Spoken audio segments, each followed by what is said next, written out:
Bloomberg միջազգային պարբերականն էր հայտնել, թե Թուրքիան դիտարկում է առաջիկա 6 ամիսներին Հայաստանի հետ իր ցամաքային սահմանը վերաբացելու հնարավորությունը։ Պարբերականը գրել է, թե սահմանի վերաբացումը հող կհարթի Կովկասում առևտրի վերսկսման համար։ Պարբերականը հիշեցնում է նաև, որ Թուրքիան է փակել սահմանը 1993 թվականին Արցախի հակամարտության պատճառով։ Bloomberg-ը հղում անելով Թուրքիայի արտաքին գործերի նախարարությանը գրել է, թե հայ եւ թուրք հատուկ ներկայացուցիչները այցելել են Ակիակա-Ախուրյան սահմանային անցակետ եւ հանդիպել հայկական սահմանամերձ Գյումրի քաղաքում Կարս-Գյումրի երկաթգծի վերականգնումը քննարկելու համար։ Ռելսերի փոխարինումն ըստ պարբերականի կարող է տևել մինչև 5 ամիս։ Ադրբեջանի հետ դիվանագիտական բեկումը եւ Թուրքիայի հետ սահմանի բացումը Հայաստանի վարչապետ Նիկոլ Փաշինյանին կարևոր խթան կտան հունիսին կայանալիք ընտրություններից առաջ։ Եթե նա հաղթի, Ադրբեջանի նախագահ Ալիևը կկարողանա աշխատել Փաշինյանի հետ եւ ձևակերպել խաղաղության համաձայնագիրը։ Արդեն իսկ կանխատեսելի էր,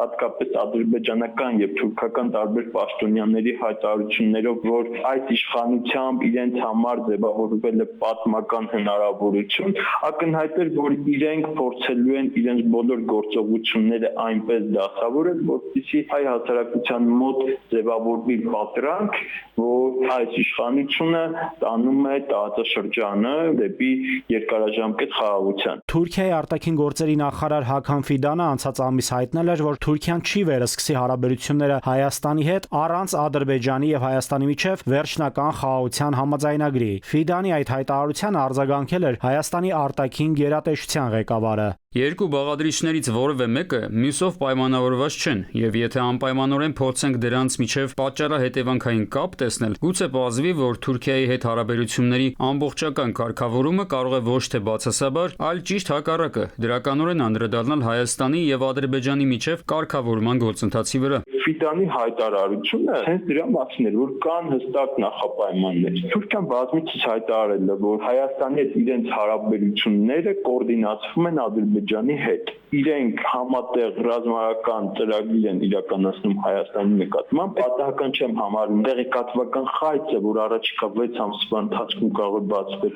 Հայաստանի եւ Թուրքիայի միջև սահմանը, սա եւս այսպես ժեստ է հասարակությանը համոզելու, որ եթե եւս մեկ զիջում անեք, իսկ այդ զիջում իրենք ձևակերպել են, դա Հայաստանի Հանրապետության սահմանադրության փոփոխությունն է։ Հատկապես եթե այդ զիջումն էլ անեք, շատ քիչ է մնացել, որ բացվեն սահմանները եւ վերջապես խաղաղություն լինի։ Մի քանի տարի առաջ Թուրքիայի բարձրաստիճան ներկայացուցիչները հայտարարեցին, թե շատ կարճ ժամանակում երրորդ երկրների քաղաքացիների եւ դիվանագիտական անձնագիր ունեցող անձանց համար կբացեն հայ-թուրքական սահմանը։ Այս խոստումն էլ մինչև այսօր չի կատարվել։ Քաղաքագետների դիտարկմամբ թուրքական դիվանագիտությունն է այդպիսին, որպես դիվանագիտական ժեստ այդ երկրի բարձրաստիճան ղեկավարները տալիս են խոստումներ, հասարակության մեջ ձևավորելով կարծիք, թե ճանապարհները կբացվեն առևտուր կլինի եւ հետո քաղաքական այլ նպատակներ հետապնդելով այդ խոստումները հնարավորինս թանկ վաճառում են տարբեր երկրների, այս դեպքում նաեւ Հայաստանին։ Նաիրի Մուրադյան, ժամը լրատվական։